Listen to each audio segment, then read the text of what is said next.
All right. Welcome back to the Board Drill Podcast. As always, I'm your host, Kyle Bradburn. And with us tonight, well, first off, we got a Matt episode. We've missed out on Matt for a couple episodes. See, Matt, I almost skipped over you because you haven't been here for the last couple.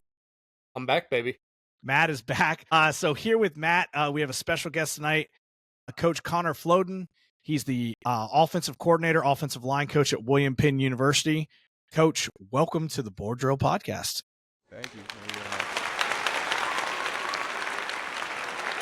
The special touch we have there. Everyone really, really loves it. I gotta get someone to follow me around with like a speaker doing that.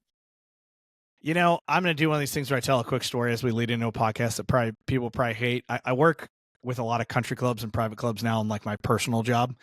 And we had to go to a wine tasting and there was this sommelier there. And this guy hyped wine like I want someone to walk into a room and hype me every time before I go in there. This guy had me fired up about wine. I hate wine. And I was like, he told the most eloquent stories. And I was like, I need this guy. Like, this guy would be a great announcer before a game. All right. Like, let's send him in and hype us up. But anyways, that's my stupid story of the day. But Coach Floden tonight is going to talk to us a little bit about wide zone and wrap. So, Coach, I know you got a presentation. Go ahead and share it. And we're going to chat a little bit about wide zone and wrap. Sounds good. Let's do it. Yep. Real quick, while he's loading it up, make sure if you're watching on YouTube to like and subscribe. It always helps us grow our channel and grow our user base. And if you haven't subscribed to our website yet, it's www.boarddrill.com. We write weekly articles, we share film, all that good stuff. So please subscribe to us on that as well. I think it should be up. There we go. All right. This might be a little choppy and whatnot. I'm not really on my main computer. Kind of had some issues. I had to get it fixed. If anything's moving a little slow or whatever, just let me know. So we're going to talk about wide zone, and then our main complement from this past season called wrap. For anyone wondering what wrap is, it's just guard dart. Oh, you think about dart pulling the tackle for the front side backer. We're just pulling the backside guard as our base, and we'll get into some adjustments that we kind of make off of that to change who pulls and different scenarios and ways we can manipulate that. All right, so getting right into it with wide zone. What's the goal of the concept for us? We're going to move gaps and defenders. So we're displacing the front side, trying to cut off the back side, stress and puncture, one cut from the back. You'll hear lots of people say the same things. There's really like 5 or 6 clinics out there that kind of detail the various ways you can run wide zone. This is the one that we align with. It's kind of just taking pieces, stealing here and there from different people and putting it together in a way that makes sense for us and our guys. And really it comes down to those 2 things right there: displace the front side, cut off the back side. So we value movement over everything on this concept. So when we get into the front side, you can move them this way, that way, whatever way you move them, just move them. And we got to get movement and produce that for the front side of the concept and give multiple running lanes for the back. Backside, go run your ass off and cut somebody off. All right, so wide zone versus outside zone terminology. I know that could be a touchy subject now with like the inside zone versus duo and all that bullshit. But for me, like wide and outside zone is the same concept. I really don't care. The objective of the call is not to capture the edge, it's to push it. That's why I prefer to call it wide zone and not outside zone. So that's really the only difference to me. Like I said, like I think they're the same thing. You talk about there's the Shanahan way and then the McVay way and then the way Penn State's kind of running it and then, various different methods. To me, just call it something, call it strawberry shortcake or whatever. I don't give a shit, but call it something, move on and just run it the way you run it. So wide zone laws, and these are universal. Everything is designed to go. So whether you're an O lineman, running back, tight end, you are designed to go. Everybody's got to run. We got to move. We're not doing duck walks. We're not doing the wide base, toes out, and stomping. We are running. Everybody's moving, and we're trying to move people. So the direction doesn't always matter. If you can push them to the play side, let's push them to the play side. You can push them vertically up the field, let's push them vertically up the field. We're just trying to move people. Specifically to the ball carrier, you get 1 cut. Double clutching is the death of this concept. So if you think you see a hole, you try to stop early and you go before you're in phase or when you're out of phase, you're going to kill the whole concept. So you get 1 cut. You have the certain timing that we'll get to in a little bit about when and where you can make it. And then that's kind of just the way we roll in that aspect. You get and or stay in phase with the center. So this is something I picked up. What was this? 2020 season, I guess, with Andy Koltenicky was with Buffalo. He talked a lot about getting in phase with the center. He wrote an article on it on XNO Labs, and I thought it was a really cool idea, just where if you think of starting from under center, the way this concept was originally ran, you're already in line with the center. So now your tempo has to change when you back yourself up from gun, and then being in pistol, you're kind of in the same spot as you would be under center. So your tempos change based on where you are, and that ball carrier needs to know how to get in phase with the center. Coach, are you guys mainly out of pistol? Or are you guys like out of the sidecar? What are you guys out of? We are mainly out of pistol. Okay. We were down in some games last year. It's the second year of the new head coach, and we're playing some really good opponents. So we had to sling the ball a little bit more and put us in sidecar a little more than I would have liked. At the end of the day, we were still about 40% out of pistol as a whole, not just in wide zone, as a whole offense. Large chunk out of pistol. We love running wide zone on a pistol because of that second point. So being in phase with the center, to me, is huge, and you're just able to get around more bullshit whenever you are backed up a little bit. So I kind of talked a little about the decision, about when you're going to make your one cut. So your decision is made by your third step out of pistol, and you cannot cut until your fifth step or more. So if you know where you're going at 3, you're like, I'm going to cut this thing vertical right here. You got to take that 4, 5, now you can hit it. The reason why is the closer you get to the O-line, you start to deliver those linebackers to the O-lineman, and more than anything, you make them make a decision. So you're forcing them to say, hey, I'm going to go over the top on this one. That might shift from your third step decision as to what you're actually going to do on your fifth. So if you let them play this thing from space, and they can react later, that's one good way that teams like to play it.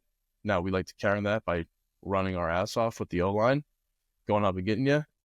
So, there's should be a lose-lose situation, but as long as you get to that fifth step, you're really putting them in a bind as to where they're going to fit. And the last part of that is safety fits. So if the safety is able to see where you're intending on going, they're able to fit faster. The longer you wait, the more impatient they get. They fit the wrong spot. That's how you get the explosives out of this. Coach, what's the initial aiming point you have for your running backs when you're out of the pistol? Pistol, it's going to be the outside leg of the tight end or ghost tight end, depending on if we're running it strong or weak. So, because I always noticed that was something we had to focus in on the kids and get them to, get to that initial aiming point going in that direction. Otherwise, you end up kids that want to get right to the quarterback and get too tight too quick.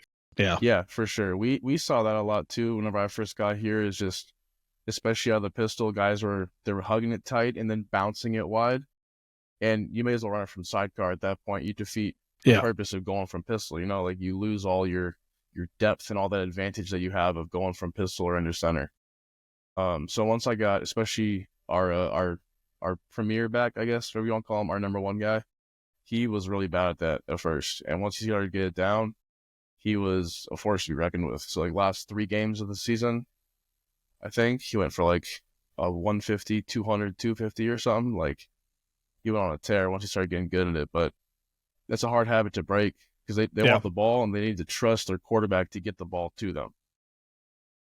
So that was a big thing for us. Like, hey, if the quarterback doesn't get you the ball, that's on him. We'll yell at him, Yep, keep your That always reminds me, I'm going old school here. Remember Peyton Manning seemed like he almost like barely ever got the handoff when they ran, wide zone or stretch or whatever you want to call it.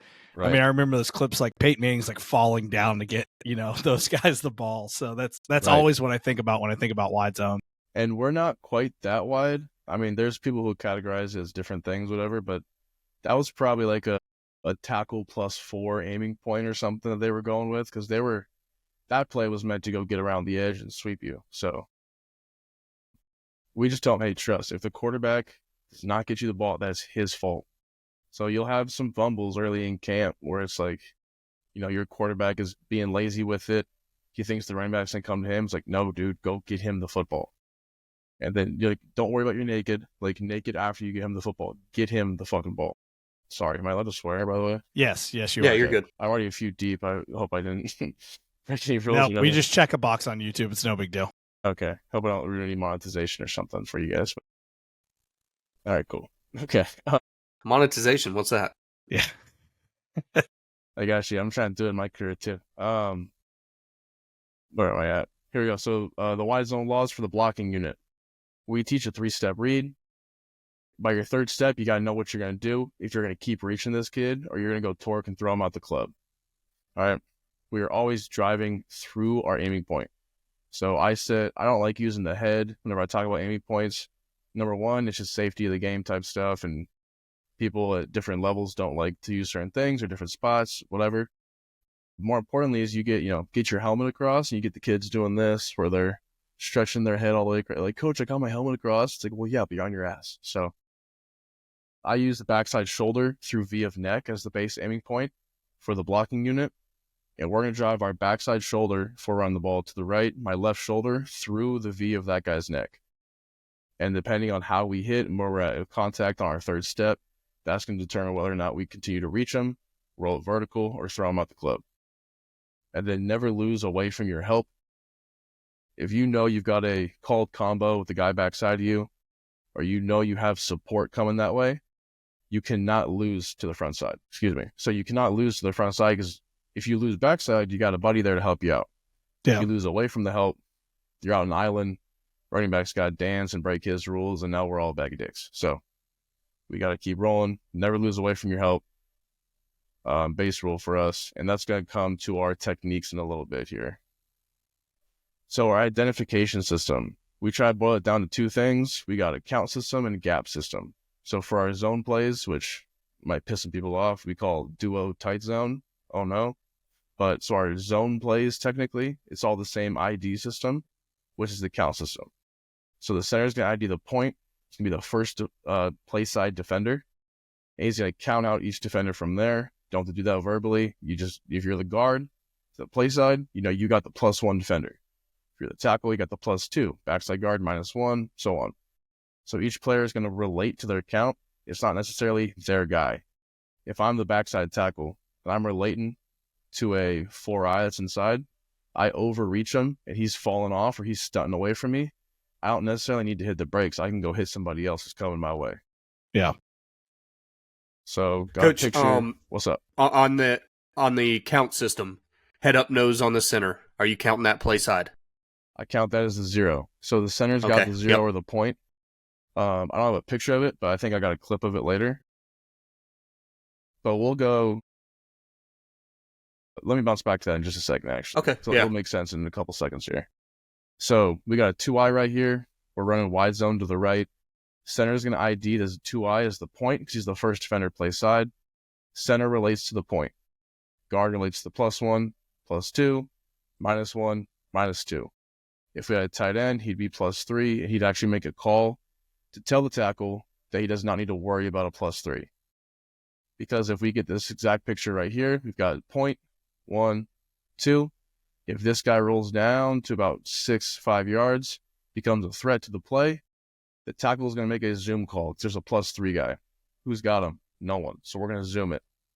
Zoom just means everyone uses the same technique. We all rip and reach our play side gap.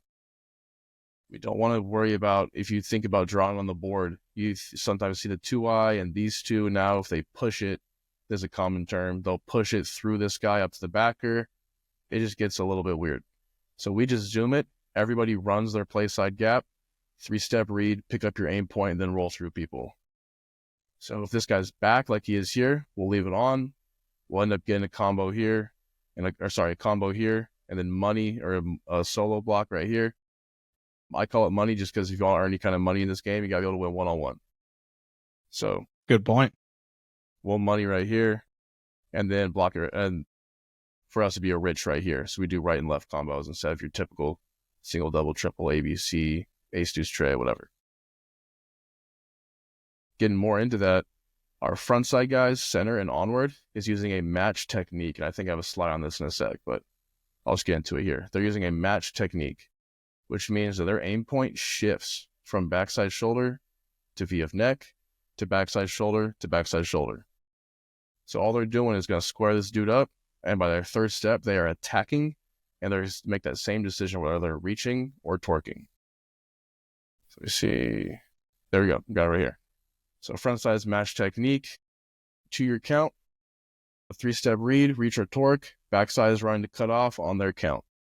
A huge contingency in this concept is whether or not you can actually get to the backside linebacker. All right, as we talked about earlier, back aiming point, play side leg, of ghost tight end, and then We've got our front side with their match technique. It's going to be that midline to midline or backside shoulder to backside shoulder. You can say front side shoulder, however you want to phrase it. And then backside is going to end up with that backside shoulder through V of neck, their run to cut off. All right, so our match technique is 3-step read, just like everything else. Our 3 steps are we're driving out of our stance and we are running. We are exploding off the ball. We start every day with running off a med ball. And then we go to the floor, run off the floor. Like, we are driving out of our stance to get width and depth as much as possible. So we drive out of our stance with our first step, right? Next step is lateral. Third step is attacking the aim point. We're staying square through 3 steps on a match technique. After our third step, we are defining the read for the back, which means if we're reaching, we are reaching and showing the back that we're reaching. If we're torquing, we're doing it right now and showing the running back, hey, you need to cut up. So it's up to us to define the read to the back. It's up to the back to deliver the linebackers to us. All right, so backside, I don't got no fancy term for it. We just fucking run. Fight to your aiming point. Whenever you get there, you start bending it up the field. So it's not necessarily a plant the foot in the ground and go vertical. You reach to your aim point. Once you hit it, you start pressing vertical, try and cut that thing off and create a crease for the back. If the center thinks he can cut off, let me go back to this picture. If the center, I didn't even plan this, but perfect picture for it. If the center thinks he can cut off this 2-eye, he'll make a fixed call. All that fixed call does is say, hey, my center is going to fix this situation by running with these backside guys and cutting this dude off. So how does that fix it? It means this guard doesn't need to go worry about him, think about him, be impeded by him. He can go run and help the tackle. So these two know, like, he knows he's got help. He knows he doesn't on a fixed call. If he had no fix, they all know that they have help backside, except for the center. Here we go. All right, so that's kind of the basics really of how we do it. There's different situations that'll show up based off defensive techniques and adjustments that people make and how they're going to try and stop us or what we think they're going to do. And really most of it happens during the game when we got to adjust. We'll adjust a step here or there, a technique, a fixed call, a combo call, whatever it may be. But that's really the basics of how we do it. So our methodology of how we're going to get to it is, yes, we're going to get to it however we can. So we're going to go from a home position, which to me is just running back heels at 8 yards. So it could be under center, which we were not able to get to last season, but we got to in spring. We'll be getting to this spring. But, pistol is the other application of that. And then we got gun. So we got shallow, where we're going to put the back heels to toes of the quarterback. And then we got deep, we'll put the back toes to heels of the quarterback and combine that with multiple different actions. So our open mesh is going to be our pistol under center to opening to the play side. Cross mesh is just a flat mesh with the running back going in front of the quarterback. We'll do a spin mesh where we're actually handing the ball off from gun behind the quarterback. And then we'll do a toss, which we didn't get to last season. Didn't really have a need for it, honestly. But the last one we get to is toss, where we will toss the ball play side. And we usually reserve that for our crack toss type stuff is when we've used it. Otherwise, we didn't really apply it to wide zone as much. Something from watching like the Dolphins and whatnot, though, is I do want to try and mess with some more toss stuff. Moving forward where the back is getting wide out of the pistol and then attacking downhill. That's probably the next progression for us for wide zone. But we are going to keep messing with especially the spin mesh, or I don't know what people are even calling it, but like top or whatever, where he's handing it off behind himself in gun. So those are some of the things that we're going to continue to mess with. And I got a clip of that later too. All right, disruptors. To me, this is what offensive football is all about. I'm going to try and make depending on what level you're coaching at, for me, the 18 to 23-year-old kids, it's great to say 23, but the 18 to 23-year-old kids on the field, I'm going to try and make them call the game instead of the 45-year-old DC who studies me all week. How do you do that? Use disruptors. So shifts, motions, condensed formations, FIB, anything that makes the defense make a check. Even though that DC is teaching them the check, once the kids are calling it, not the DC, I feel number one, there's more room for error. But number two, they may not know those checks as well as they know their base calls. So I want to make them make adjustments, make them communicate, and we're going to do it through all these different means. Now, Coach, we've never screwed up a check on the defensive side of the ball ever. Not once? No, not once. Not once. Every tackle is a defensive error, though, right? Or every big play. never is it the offense doing shit, right? So they're disruptors. These are all ones that we've used this past season. Probably a couple other ones too. I don't even know, but the only other ones that would exist on here is like empty. We did some tackle over stuff, which you could throw in the unbalanced category, but these are all things that we've used. What's up? And a normal game plan, are you using every single one of these, or are you like, hey, this week we're really going to focus on, So we're not typically using all of these. We have the ability to do so, though. So, like, for me, I try to segment. Our play calls get a little long because everyone needs to know. It's like, this is the West Coast theory, right? Everyone needs to know their one little piece of the call. So if we're in nub, no one knows that's blocking wide zone, except for maybe the tight end and the quarterback. So there's not adjustments or different calls. Like, these are all the same thing to everybody, except for maybe the quarterback or maybe the tight end, So, like, we won't typically carry a bunch of unbalanced stuff in every week, but we'll carry a couple things, maybe a formation or maybe a specific call. We got into a lot later in the season, later in the season. IB, we've done probably 98% on purpose, but I'm thinking of one call. I'm thinking about one call I made where I screwed it. Like, we didn't plan on running it FIB. I screwed up the call, like flipped it on accident, and it was like out of a timeout or something. I didn't know where the ball was. Someone told me the wrong one. And so I called it backwards, and we ran it. It went pretty well, so we kept running FIB that game. But like, we have the ability to do all these. We'll shift motion every game, condensed every game, and probably pick between the rest of them what we're going to do that week. But it's not something that we're looking at specifically. We just kind of go, hey, if it's the best way to do things, that's how they're running it, So they're lacking numbers in FIB. Like, we'll usually carry, here's a better way to say it. I'm really long-winded on this, so I apologize. But if we see something else, like, we'll carry something from each one of these categories. It won't always be wide zone, but if we see it, we always have the ability to run wide zone from everything we do. All right, get into a couple clips. We are a base 11 personnel team. With that said, we base install wide zone from open sets, from 10 personnel looks. So one of the reasons why I love wide zone so much, wrap 2, which we'll get into later, is you can run it from 10, 11, 12, 13, 22, 21, whatever, You can get to it a bunch of different ways, and you can complement it however you need to from there.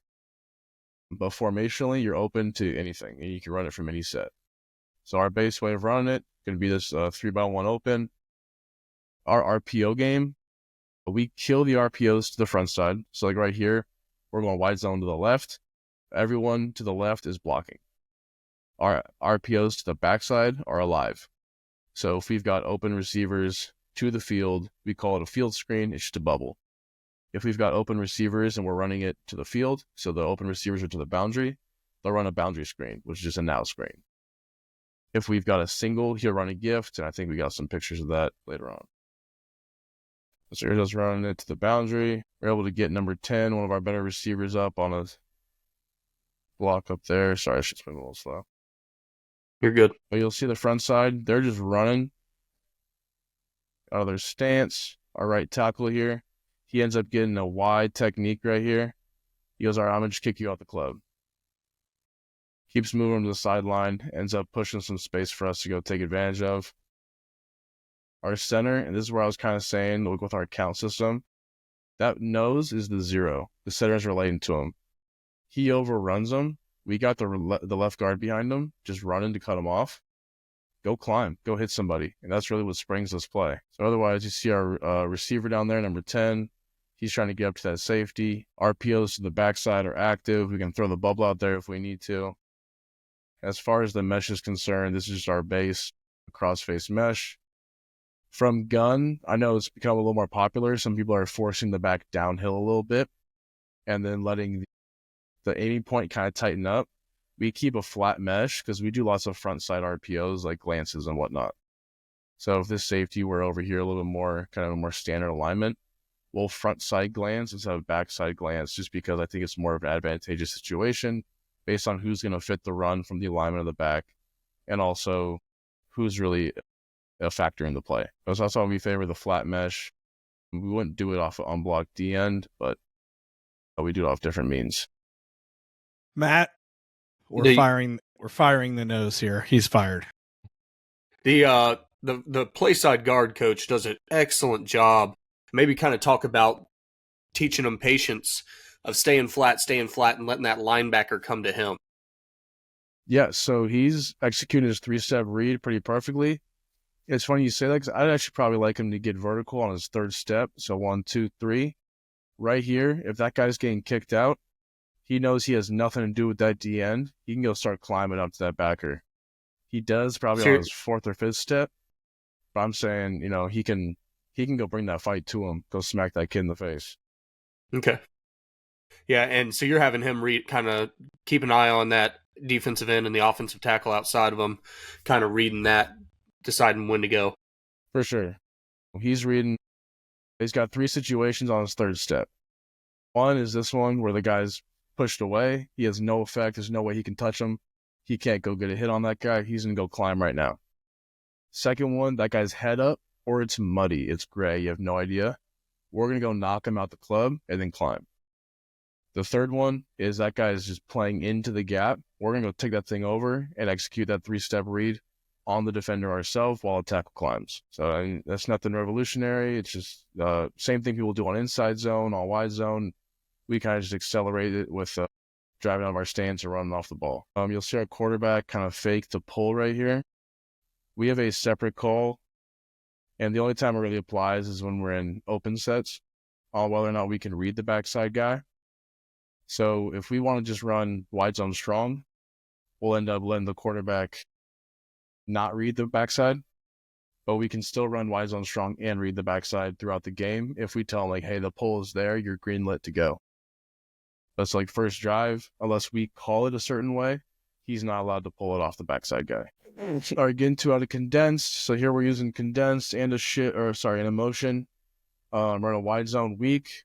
We'll also get into some tempo from this for these next 2 clips. So right here, we motion the kid. Quarterback fakes it, which he's not supposed to. Whatever. Fix that on the sideline before he accidentally fumbles it. You'll see our front side guys right here keeping good aiming points, and that number 11 receiver really going to kick that shit out of that kid who's a little bigger than him. We end up getting a free hat with our center. Let's be a better look at it here. For me, it's always the question of why are you doing something as far as disruptors are concerned. So why are we motioning here?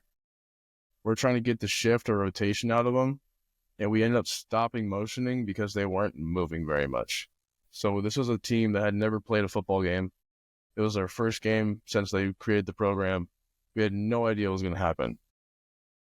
We didn't know. We kind of found a clip on Snapchat where they were running. I'm not joking. One of our players knew a player on their team and took his Snapchat story and screen recorded it and sent it to us. So we had a game plan ready for the Okie front. That was all we had. We're Okie cover 1, Okie quarters, Okie cover 3. We have no idea. But so we ended up not shifting and not motioning as much later just because it didn't really do much for us. We do get a step out of that backer. Our tackle should be climbing vertically here.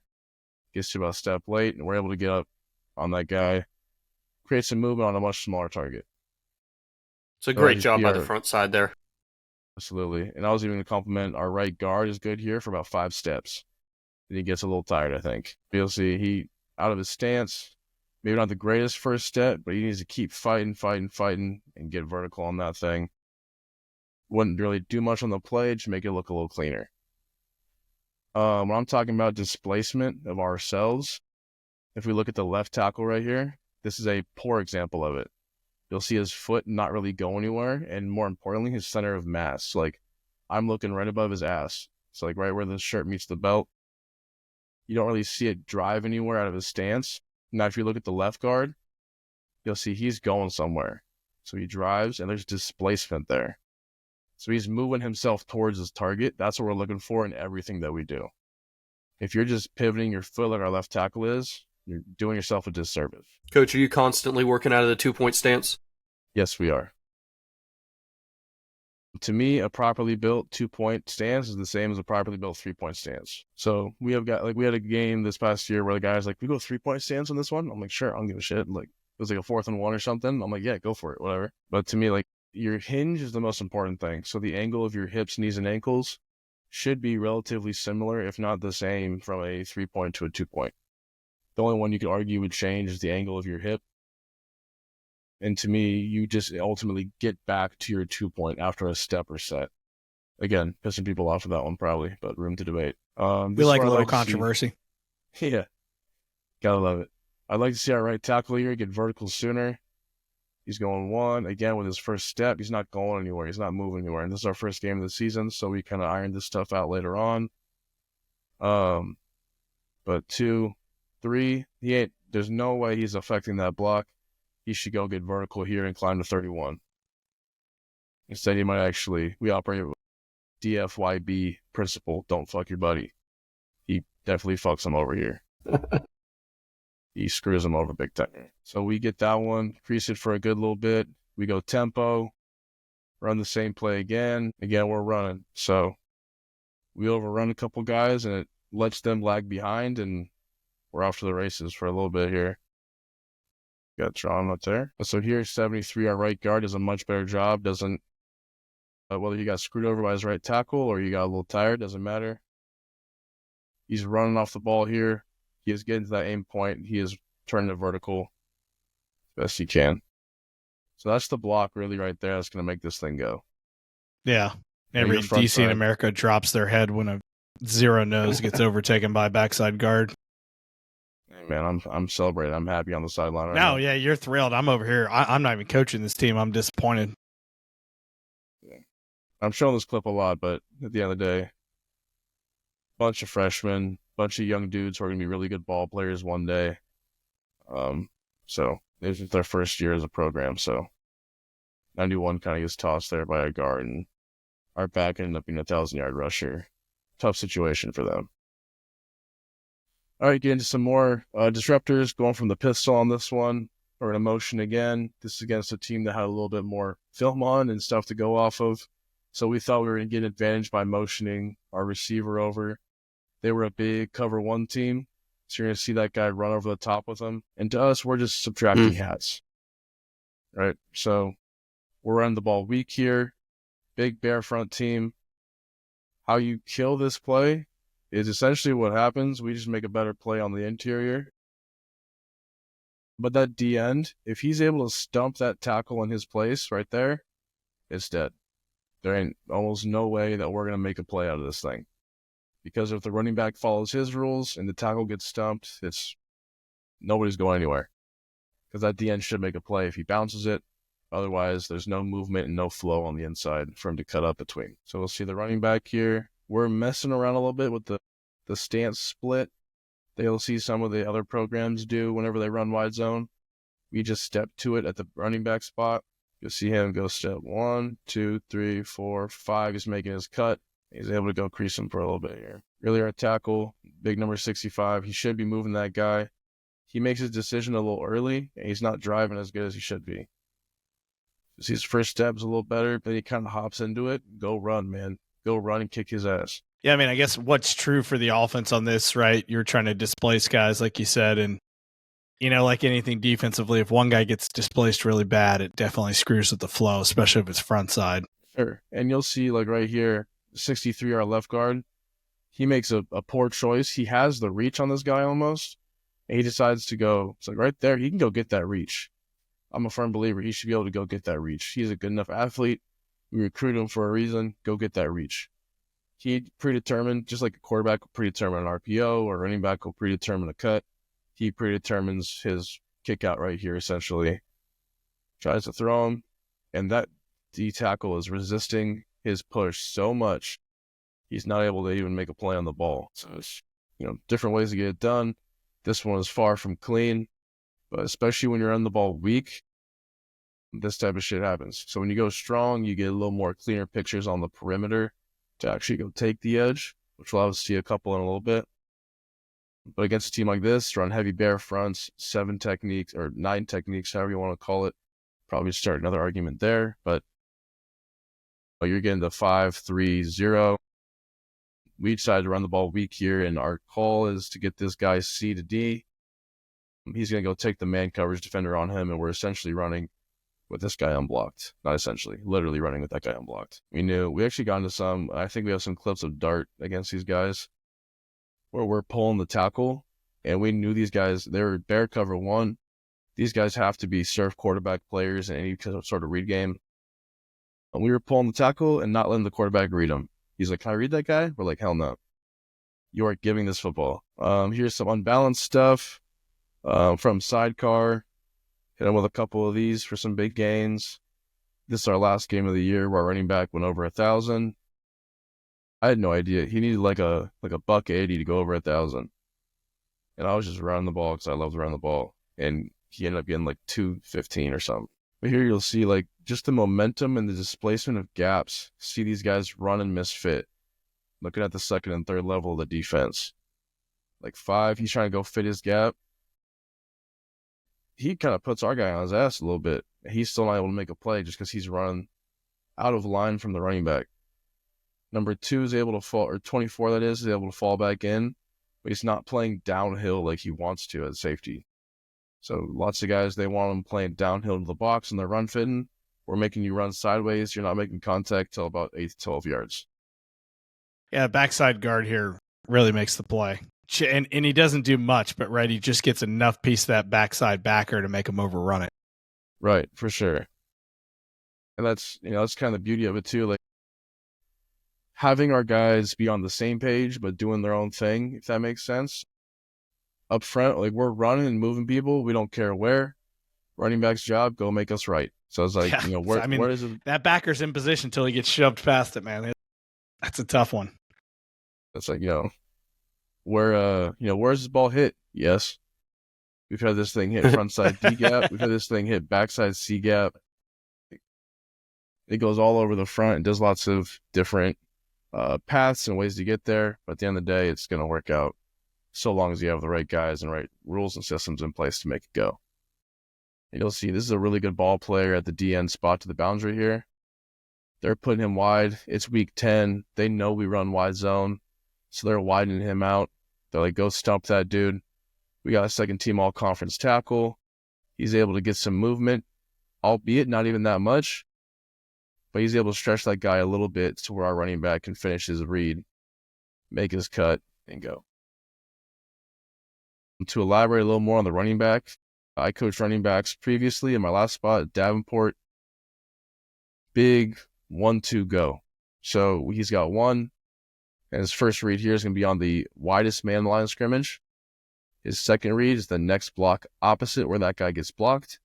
So if we kick him out like we do here, he goes out, my read goes in. If he were to get reached somehow here, he goes in, my read goes out. I don't like to teach any more than that. The man who sees everything is the man who sees nothing. So 1, 2, go. So he's reading that guy. He gets kicked out. His read goes in. He gets kicked out. Let's roll. Another crucial point, too, when you're going from gun, as I know lots of people are nowadays, I always think of this play as originating from pistol or from under center. And think about where that 5th step puts you when you're making your cut. When you're making your cut. You're trying to get to that same spot from sidecar. So you need to accelerate your feet a little bit, accelerate your tempo. But we're trying to cut from that same spot. So we actually keep a 5-step timing on his cut. Now, the better the athlete, the better they're able to go from going lateral to vertical. And we had a great athlete running this thing. So one of the reasons that you'll take your track a little more downhill is if you don't have as great of an athlete. So you're trying to get to that same cut point, and his shoulder is going to be turned differently. That's kind of the main discretion of why people tend to run it from pistol and under center more, in my opinion. I think that's a good point. Yeah, I was the same way, Coach. I used to start teaching it from pistol and then transition to the gun. I always felt, as an offensive line coach, I always felt more comfortable with that back there in the pistol where his eyes could get downhill. For sure. And it forces that downhill angle. It makes it less degrees of difference when you're making that cut to get vertical. If you're in pistol and you're at, let's say, for example, a 45-degree angle, to get vertical, That cut is way less than if you're faced at a 90-degree angle to get, to get vertical, right? So it takes less athletic ability, less maneuverability to be able to get vertical. Like I said, this kid's a really good athlete. He's able to do it here. All right, same formation with a stack by the receivers. We're gonna stack 2 and 3 up, put the backside guy or the back guy of the stack on the bubble. But again, we're doing the same thing. We're dressing up, doing different shit, winding people out. Here our tackle's really able to get rolling on that DN. 51's about to go on his face again almost. He's a good player. I'm just giving him shit. All right, so if you think about our count system, going through, if we get a stack, we're going to consider the down guy the lesser of the count.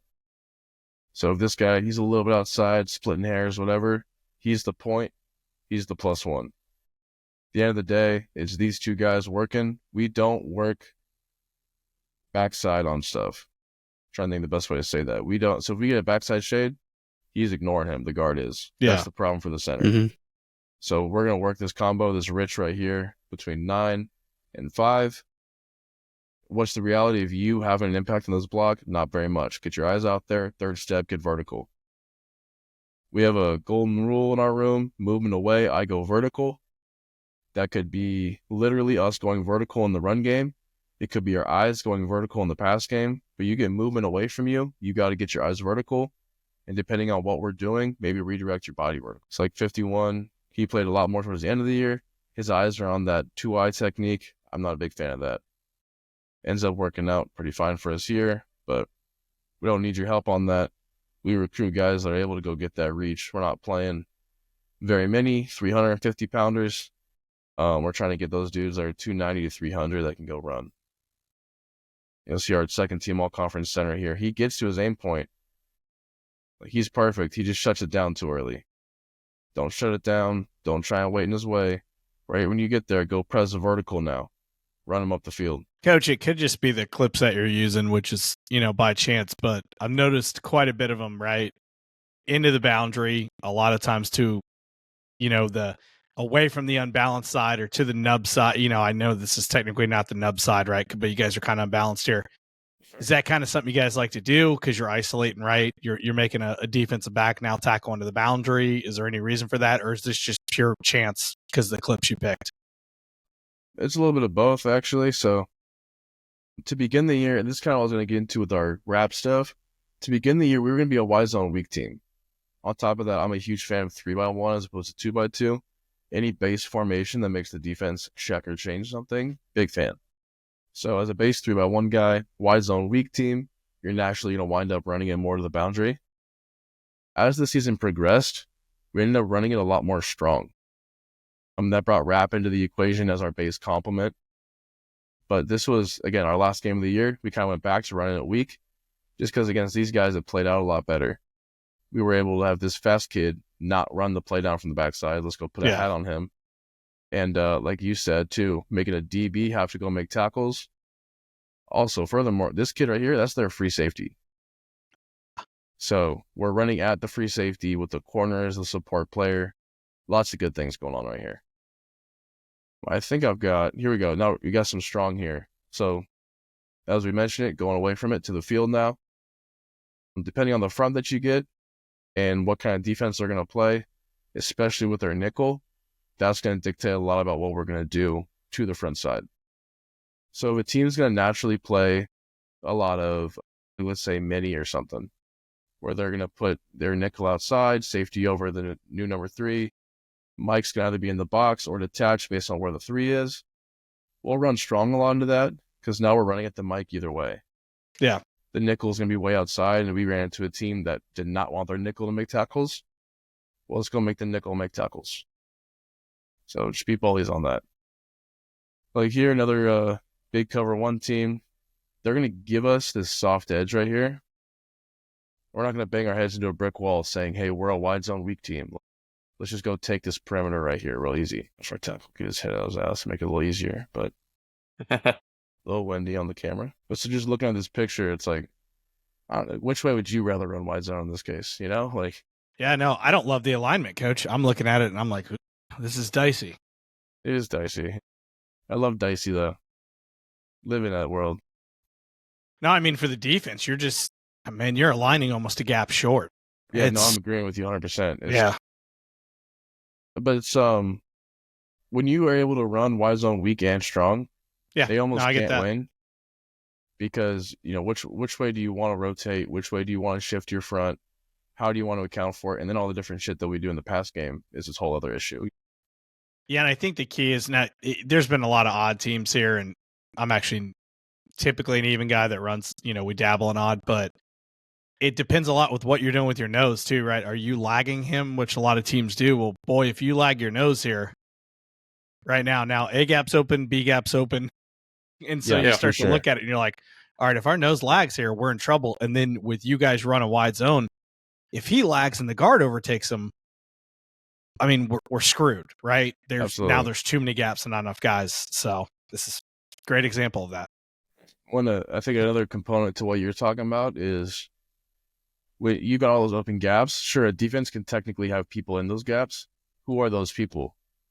So you lag your nose, whether we get the reach or not. Maybe we stalemate right nose to nose, whatever.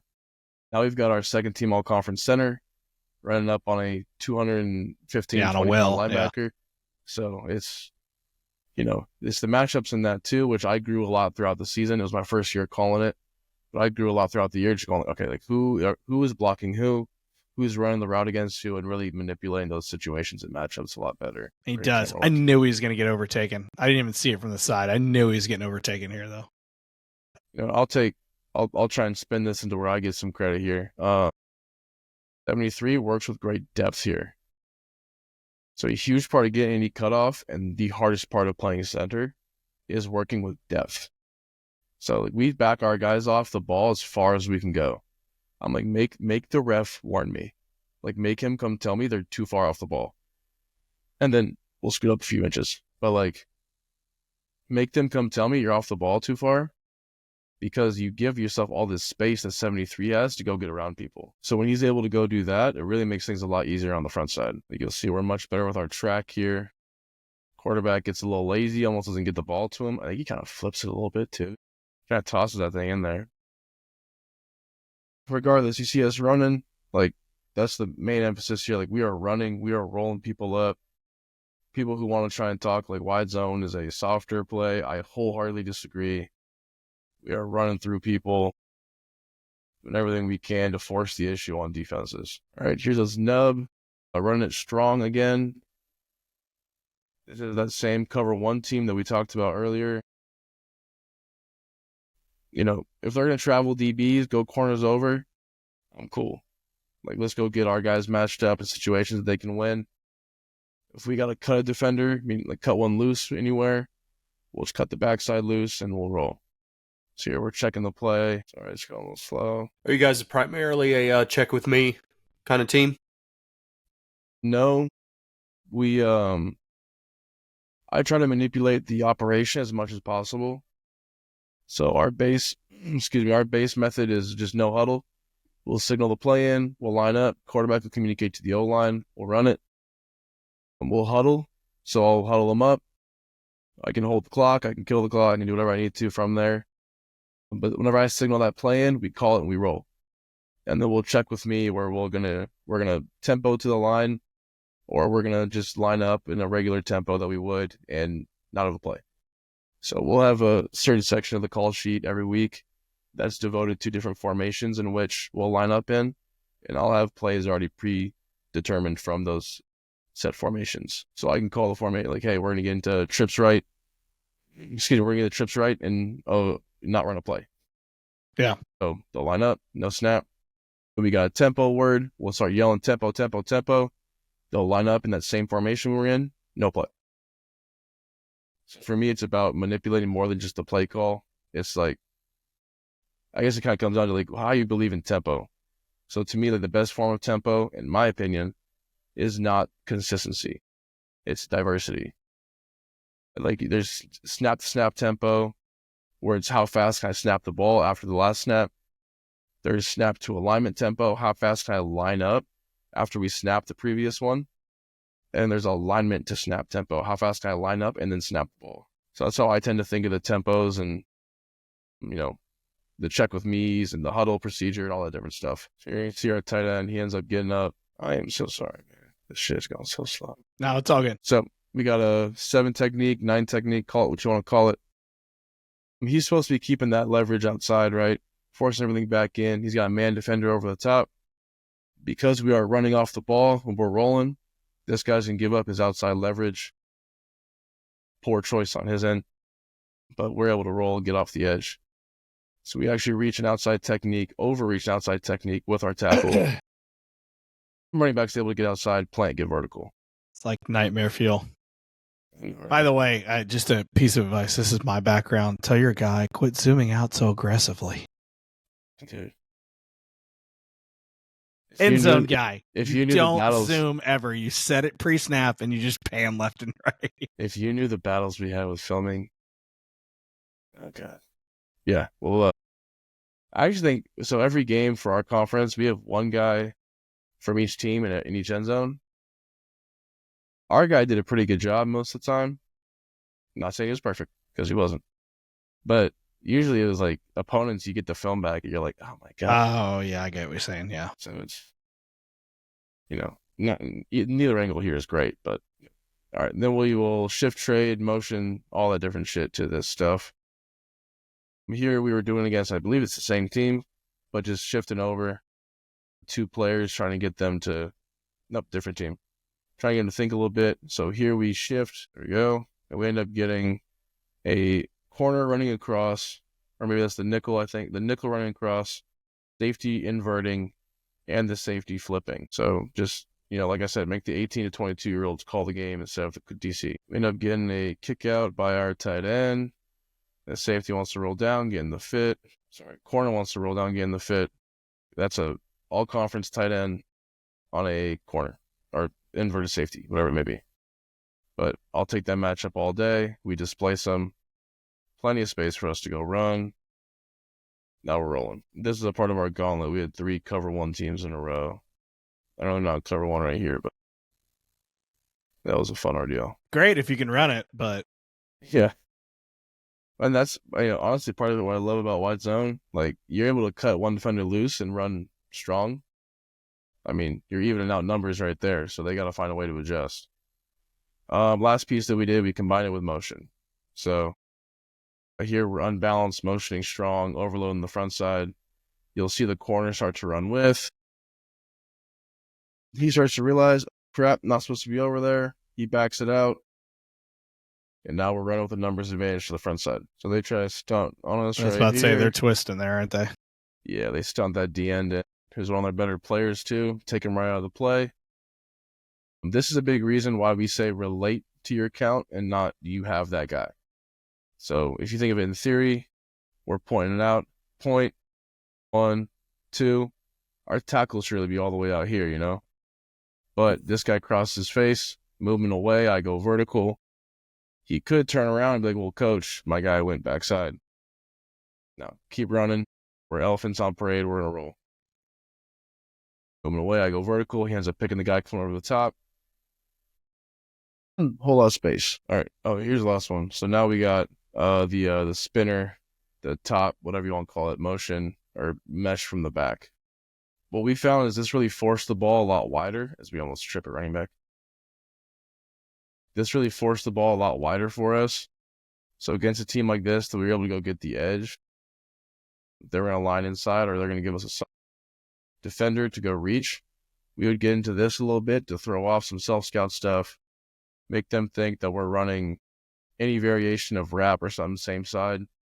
And then with our deeper alignment, just go behind the quarterback and run it. So this D-end was a Kansas transfer all the way down to NAIA.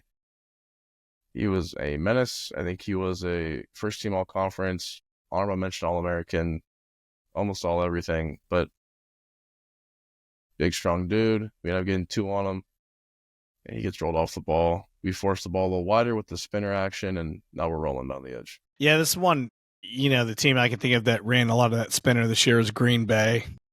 Just kind of watching through, especially when Malik Willis had to play those few games for Jordan.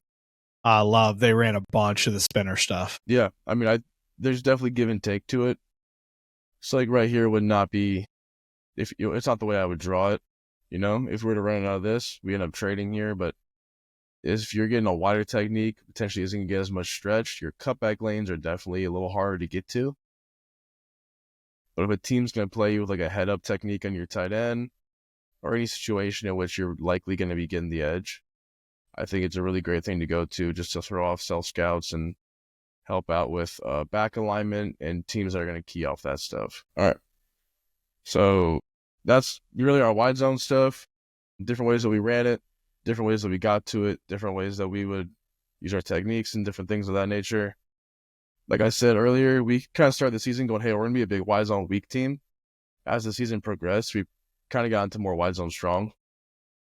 And just kind of the way that teams were giving us those head-up techniques on the tight end and make it easy for them to reach on the perimeter. If they're going to give us that, we're going to take it every time. So as we became more of a wide zone strong team, we needed a weak side complement, and we hadn't rep counter all season. So we had rep wrap, and part of the reason why I loved wrap is it was just 10 personnel available, 11 personnel can get better. You could run it either way, strong or weak, and it was something that really complemented our wide zone with a puller, going gap scheme and staying in that family. So we were trying to complement our base wide zone. We used leverage to form easy blocks. I know lots of people who say they're not a huge fan of dart. They don't like the one-on-one blocks. For me, it's not really devastating blocks you need everywhere. We weren't super strong or super big at every O-line position this year. So we're going to make sure that we make easy blocks for those guys, where sometimes the criteria is, hey, don't get your ass kicked. It's not always go drive this kid into oblivion, throw him on the buses. But sometimes you need blocks where you're just, hey, get in the way and don't lose. Yeah. No one likes that mentality. I understand that. I don't teach that mentality. But at the end of the day, that's like what we're going for. All right, so base rules are wrap. Just on day one, base install, we are pulling the backside guard. So it's thing a dart, pull the guard instead. So tackle and or tight end can change that. If we get a open C gap to the backside, the tackle is going to make a T call, and he's going to pull himself. Guard will stay home, block out on the 4-eye. If we get a tight end in there, he's going to say, I got you. To the tackle, that's going to tell him to ignore the end man. There's only one situation in that case where we're not going to pull the tackle. So if we throw a tight end in the backside, he's going to pull the tackle for us. We're going to get around the horn on the front side. All right, everybody else is inside footwork with an outside shade, base or down block with an inside shade. Center's got to go protect his puller if it's the backside guard. Otherwise, he's going to help in combo on the near technique. When I say near technique, that's how we started the year. Kind of habit of that. But really, he's blocking to the backside. So if we have a 3 to the backside, he's going to step to secure and make sure that 3 doesn't cross face. All right, so back aiming point, play side leg of play side guard. Very similar to how many teams are going to run their inside zone. All right, and the techniques. The pull technique, I say pull technique of choice. You can skip pull it. You can shuffle pull it. Many different things you can do. The only one that I'm not a huge fan of for most people is open pulling. We had one kid, for whatever reason, couldn't get shuffle pulling or skip pulling through his head. Just didn't work in his head, so we let him open pull. He was super athletic. It worked for him, so we just went ahead and rolled with that. The most important part about whatever technique you choose, you got to maintain the timing of the contact point. And this is a big thing for me on power also. I don't want my guys to have to go strain and maintain a block on this guy who's more athletic than them in space for super long. I want the timing of that contact to be right as the back is getting there to make his cut. That way, all you got to do is smack the dude, back will cut off of you, we're good to go. Inside footwork, we're securing the inside in case we get crossface. Then you're angling and driving back out to the defender. The wider that they are, the less inside your step has to be. So it's not a cookie cutter, 6x6 inch step or whatever. If they're a wide 5, and I'm the left tackle running wrap to the weak side, I'm just gonna my inside step is gonna be more forward. It's not gonna be as much inside. Now if I'm a guard and I got a head up 2 technique, I'm gonna make sure I step inside really hard. That way, if that guy does slant, I'm able to go roll him downhill. All right, base back out to the defender, and we got a base block. Set your angle, own your angle, set your hips on the track, and go own that bitch. All right, so here's a drawing of it. This is our base way that we install it. Same with our wide zone. 10 personnel first. We'll progress into the other calls and things that we do from there. So base pull on that backside guard. We end up getting a combo here. Center doesn't have to protect this puller because there's no one covering him. Both our tackles are inside footwork. We'll work up to the backside backer. We're usually in 10 personnel situations going to have to RPO off this kid. We don't have a 6 hat. Easy math. Let's just go read them. We can read pre-snap or post-snap, and we can throw different things onto this. Like we'll throw a stick concept over here. We're still just reading this backside linebacker. So read off of him. He falls in the box, throw the stick or the bubble. He sits out. Let's just go run the ball. I think we have great end zone film on this game. See our backside guard pulling around. We want this to be an inside-out hit. So near shoulder to near shoulder by the guard. We end up getting that here against an Oki front. Our center rolls down the blitzing backer perfectly. I don't know what that safety's doing, but I'll take it. When we get inside out, our back makes the right cut and we're gone. Got you ain't kidding. That guard looks like he's a freaking fullback on a set. I mean, he is in the backfield. This is an old argument of me and Matt right now. I'd be yelling at him in the middle of practice over that. Too many guys off the ball. So we it's gotta break the belt line, Matt. Yeah, I tell them every day, make the ref tell me, because it's rare the refs will just flag them unless you're the Ravens on the first game of the year.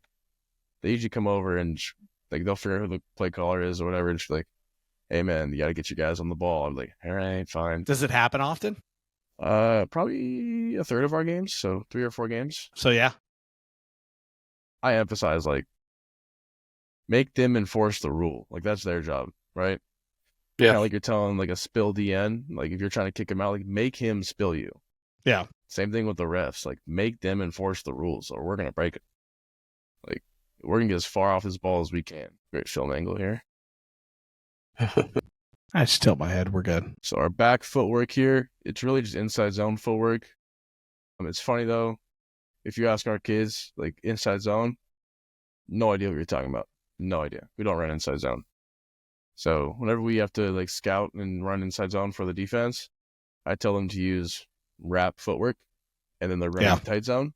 So it's kind of a funny situation with us, but you'll see him come across the face of the quarterback. You can use your J-step terminology, your banana step, whatever you want to call it, that first step.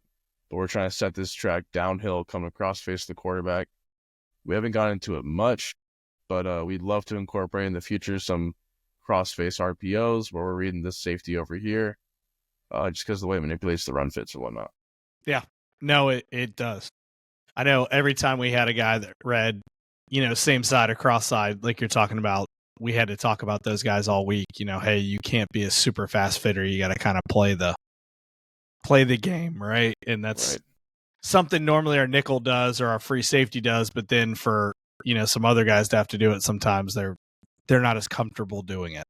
Yeah, because I mean, there's times they'll make some defenses, they'll both be late to the fit. Like if you're slinging the fits, you tell the fast fitter to slow down. It's like, okay, now we got 2 slow guys. Sweet. That's something that we're trying to get into the future. This is really our only run that we carry that crosses the face of the quarterback. So this would be the only thing that we do it on. Right here with the puller here too, I'd love to see him be super tight and vertical off this double team or down block. So right there, he should be getting vertical up the field. He's working way too wide, and he gets bailed out by this linebacker. Matt, this is very similar to, I'm going to go back to power here because it's got shades of it, right? The way you used to teach power about staying so tight and almost North Dakota State-ish, like A-gap power. Yeah, you want to keep it as tight as possible to those down blocks or whatever you have on the inside. Power's a little bit different, but keep it tight, and you don't allow for any linebackers to slip through. No, we teach the same thing as far as power on wrap, on if it turns into dart like it does in this picture. Like we teach the same thing. You want to be super tight to those linebacker or to those down blocks of the D linemen, especially because if you're getting any sort of lever spill lever, like you're getting these different techniques. Like we want to kick everything out and make sure that if we're able to cut this guy off backside, imagination here a little bit, put this guy in the box, they're going lever, spill, lever. This guy levers it. If we cut this guy off, there's no way this guy can get back to actually lever over the top. So if we're actually impeding the path of those defenders, I think staying tight and getting that inside-out contact is going to be what makes you a bunch of money. The other thing is for defense that sling the fit. If you're to sling the fit off of the free safety and strong safety, a little weird because we're in pistol, but you open to the left, he's going to be slow to fit. He's fast to fit. If you're able to kick this guy out, inside out, this guy has to fit over the top and get back inside. It's like there's no way they're well-versed in doing that. Yeah, no, you're directly right. So our Mike in that situation, we tell him, you have to lose inside there. And so it's the same thing of like they're both battling to see who can get tighter. And we tell that Mike all the time, like, you can't get kicked here. You know, especially if you're a quarters team, just like you're saying, with the way the strong safety fits and everything. I'm like, look, if you lose here, we don't have enough guys backside. Yeah, absolutely. And that's more money for us. But it's kind of a win-win in a way because I'm trying to think where I would word it. Slow to fit, fast to fit. He spills it out to the safety. We're running on safeties. That should be a winning formula at some point, right? And defensive guys, I'm sure, would argue that till the edge of the earth. But, you know. I mean, yes and no, right? I mean, our safeties have got to tackle, but like you said, at some point, our safety can't have 22 solo tackles on the night. It's probably, like you said, it's probably not a recipe for success. Absolutely. So then, I've never coached an Ed Reed style guy. That seems fun, though, if you had a guy like that. Yeah, that sounds like fun. If you had guys like that, that'd be cool. Or anybody even in the same breath as Ed Reed, right? Yeah, for sure. That'd be a lot of fun. All right, so here we get our film coming on. So tight end's in the game. He's into our tackle. He gives a call to him. We just say, got you. That tells the tackle, hey, he's got the end man. You have nothing to worry about. So that guy's X'd out. Our tackle can now make a T call. He's the one pulling. We're going to get a double team here to the backside. He'll pull around for this front side inside. Would love to see him stay super tight to it. I think we still pull our guard here. Oh, sorry, wrong clip. This clip, we end up getting two guys outside. So there's one situation in which our tight end does not make a got you call. That's if he has a guy in the C gap and the D gap. Because if he gives the got you call, a tackle's going to end up pulling, and the guard has to block back out in a 5 technique. So with this guy standing outside, he's going to ignore that call. Our tackle technically has no idea he's there, because we will do things where we're going to RPO with the tight end going flat and block with a receiver. But so without that, our tackle's still thinking he's got all of this guy. We don't make the call here like we shouldn't. We block out, guard pulls, double team to the backside. Yeah, pull around. Don't get our inside-out contact like we want. We end up squaring the dude up. Now, if a running back, you go make somebody miss, that'd be awesome. But instead, we'll take all yards. This is going to make someone seasick, and I apologize. Yeah. So here we pull around. Coach, one of my favorite concepts here is awesome stuff. Anytime you can get the defense set up like that. I mean, it's basically your new school way of running ISO downhill to defense. For sure. Love it. The other part is we also run ISO. We'll favor this a little more if we want to get a bigger body. Like if they got some stud linebacker who we need to get an O lineman on. Like we'll try and put our tight end in a favorable position and make sure, like I'm super cognizant of this guy's matchup, right? So it's like, how do you beat a wide zone strong team? You put a tight or a D end outside the tight end, have him go kick his ass for 4 quarters. You know, so what do? There's multiple things you can do. Power, have that tight end just don't get your ass kicked. Like, don't lose completely, and we'll pull inside. Or you just run weak, you know, to go get around that. One of our ways of doing that, if we're running ISO and this tight end is getting destroyed by a linebacker, we'll go with wrap the other way. So we leave him on the backside. Almost no way this guy can make the play, and then we'll have a bigger guy go kick that linebacker's ass. Take his lunch money for bullying his buddy. So that's a pretty good example of our inside footwork here by our tackle. On the left side of your screen, he steps inside, make sure nothing's going to cross his face. With that inside step, we should be able to go vertical on our second step in case he is trying to cross our face, in which case now we can cut him off and prevent him from getting penetration. It sucks. Sometimes it happens, but it sucks when this guy has to go all the way around the horn, because now support players are able to actually make their fits as they're supposed to, like I'm sure Kyle's trying to get them to do. But whenever we're able to cut off that movement, It happens over half the time, but not 100% of the time. They're trying to move, you cut off the movement. Now you're able to go disrupt their fits. I'm over here dog cussing 11 in my head, Coach. Get over top. Coach, another thing we used to do out of the same look, same set, that play side offensive tackle, we'd have him, if we knew that defensive end wanted to get upfield, we'd have him just pass set and call it an oh shit block and let him go, push on the hip and run him upfield. Absolutely. And I've seen a lot of teams will do that on inside zone too, on the front side. Mm-hmm. Ours was, we saw a lot of teams early that were just going to move against us. So we sided more with the inside footwork, just if they were going to move and try and cross our face, we'll try and cut you off. And like I said, it wasn't 100%er that we were able to get them cut off, just because if they're being disciplined and playing the right way and staying flat on their first step, we're not going to be able to cut that thing off. But it does put you in a better position to then roll them downhill and create more space for your puller. All right, so here's the one that I thought I was on. Well, we're going to get that got you call. So end man's out here. He's got him. We'll block out with this guard, pull our tackle instead. Other than that, it's literally the same play. I got a clip of that one. Do have clips. None of them really went well. So most of ours are pulling the guard instead. This is the one I was talking about earlier, where we had the bear front team. This guy we knew in bear cover 1 has to be a surf quarterback player. Our quarterback did not have a read on, but in theory you could read it. But we didn't read very much things in our offense. Our quarterbacks are not that kind of dudes. So we just told him, hey, pretend you're going to read them, but don't actually read them. So we didn't want them to be doing something they're not very experienced at. So we're reading that Mike or that edge player, whatever you want to call it, and we're pulling that tackle around. Ended up getting a couple good clips of these. So there is a defender right out here in a wide 5. Tackle around. They end up filling inside. We get a kick out instead. It kind of looks like tackle trap, but that's still the defender we're pulling up for. Tackle does a really good job of tracking him with his eyes. All right, Matt.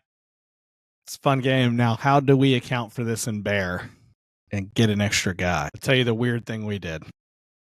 Coach, how did you do it? Can you flip back to the diagram? You probably blitzed your freaking corner. Well, no, we're in cover 1. So keeping cover 1 principles, you can only work with the guys inside the box. Can only work with the guys inside the box? I was going to say you made your high safety the quarterback player. Can't use them. Okay. Cover 1. So we did this. It was like a very specific situation against a team. The Mike here in this situation, which was whatever, a defensive end for us, we made him in the end gap exchange here. So when he got that puller, he actually worked over top like a linebacker, and the end became the Q player. So we folded that guy on the edge because we had a team that specifically did that in a particular set, and we struggled, and we knew if we were in bear, that's what we had to fold a guy behind it. How often did he get caught in the trash?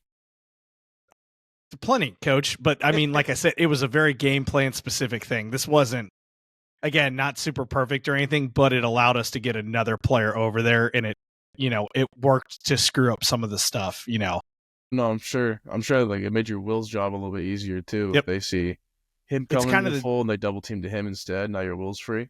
The same thing in GT. If you're in any kind of bear set with GT, the outside guy has to fold. Or someone does, basically. Or you just, You don't, like you said, you don't have enough guys. Or you got gapped. Correct. So it was a weird thing I learned from another coach. I would have never thought of it. And he was like, look, just fold that guy. And I was like, what do you mean just fold this guy? He's like, fold his ass over top. And I was like, no way.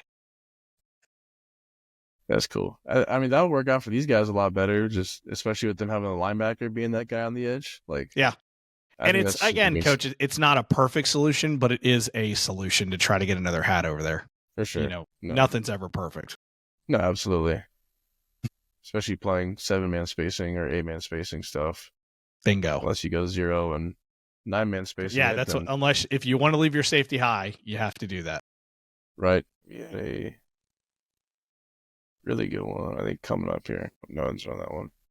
Here's what I'm looking for. All right. So we ran this a couple times on them. They're still hammering. You got to stay on for the quarterback.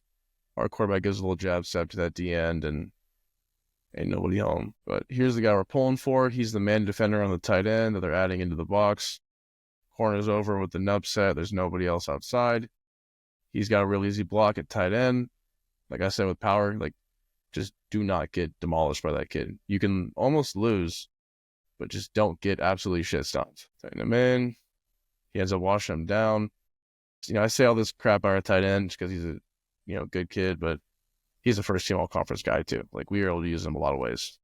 Yeah. Certainly helps you got players like that. Absolutely. No doubt. Sure, we get a front side combo. Our tight end is all alone on a defensive end. And when you can make that block, they're starting to exchange right here where they're putting the DN in the C gap and let this guy fit off the edge. Your edge player being a free safety at probably a $190 against a pulling 360-pound Adrian Ayala. I'd challenge that thought process, but who am I? Yeah, I had a few of those in my career. It's not fun. The answer is take the penalty and just cut them. Is it what? Just cut them? Coach, I played corner, and when I got those guys, I said, I'm just going to take the personal foul and cut the guy. I mean, even when I was playing, they were still allowed to cut. That was long ago. As a corner up against the line of scrimmage or something, you're not allowed to cut in immediate. I don't know. There's some weird rule like that. So I know it is now. I thought we were always taught cutters. So I played O-line. So I don't know, because I used to just cut out the O-lineman, and I took a couple penalty. They threw a penalty, and there's some. I got you.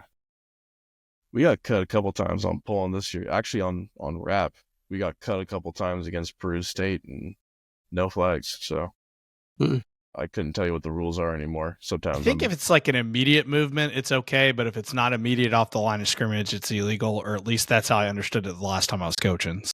That's all I understand for the offense. I thought the defense was never allowed to cut. We went in against a wing T team, and we flat out asked them. We were like, look, are we allowed to cut their guards? And they were like, as long as it's an immediate movement off the thing. But that's NFHS rules, so it has no bearing on your game. I've been through 3 different, whatever you want to call them, video clinic seminars with referees, and I still don't fucking get it. So no, neither do they.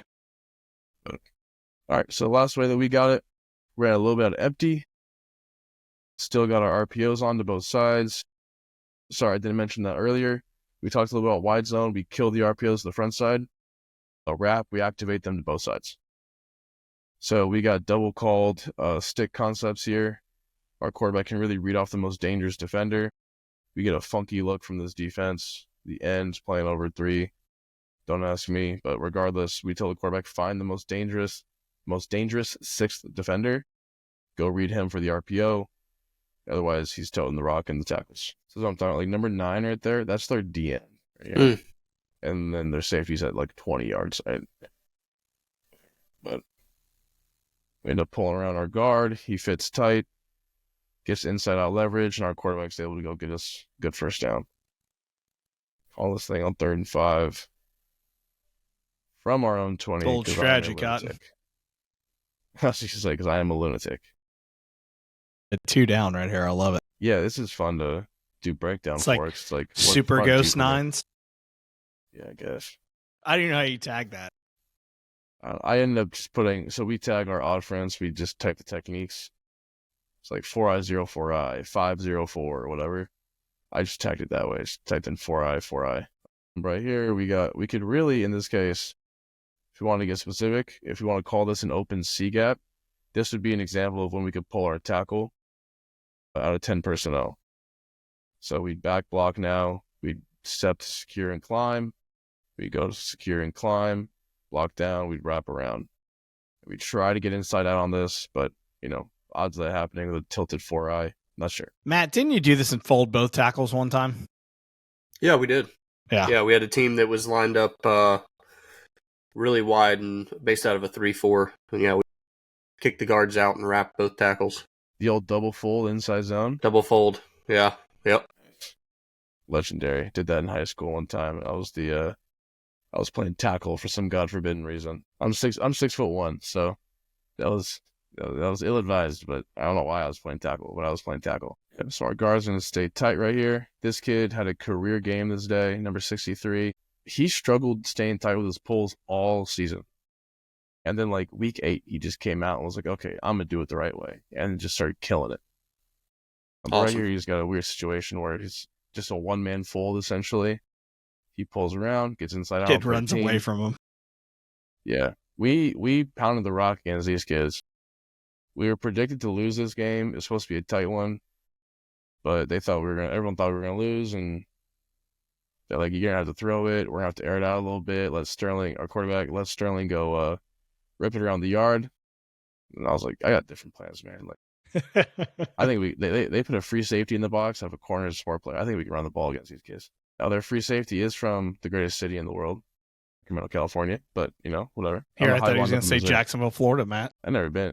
Florida's like the only place I haven't really like been or lived that much. It's exotic, Coach, and not in the good way. I got you. I'm throwing out my contact info. If anyone's got questions or anyone wants to reach out, go ahead and shoot. My Twitter is down below. I do not have Instagram or Snapchat or nothing. I guess I technically do, but I don't use them. So that's my Twitter down below. Email. Go ahead and shoot whatever questions you got to me. I'm an open book. I don't believe in hiding shit. No one has all the answers, especially not us. So we if you got stuff to make us better, any suggestions or whatnot, please shoot those out too. I'm open book again. Like I said, I will take all suggestions and give as many as I can to help. So thank you guys. I love it, Coach. Coach, thanks for joining us. Such an awesome thing to get you on here. We get mainly high school coaches, so I love when college coaches come on here. And I think that's what's great about it is it's, you're at a smaller college, right? This isn't the University of Georgia popping on here or anything like that. And that's where we think there's great football coaches across the country. And we appreciate the chance to highlight another great coach, throughout the country and talk a little bit about scheme and all that good stuff. So Matt, before I ask the final question, any closing statements?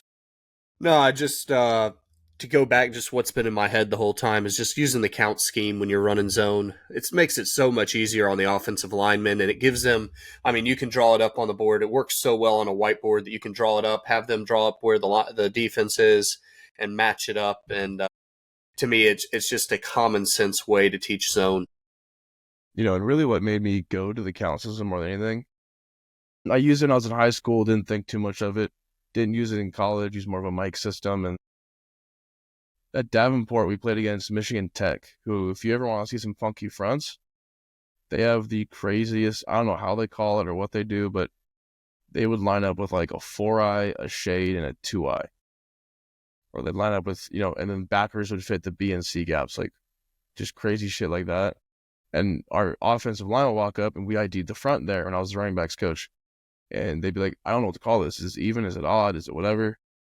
So I was like, all right, screw ID in the front. Like, let's just, whenever I'm the O-line coach and I'm the OC, I'm going to start doing it in a more streamlined way that we can get to the things that we need to get to without having to ID the front. And that really, like, that one game kind of made me simplify things for everybody else.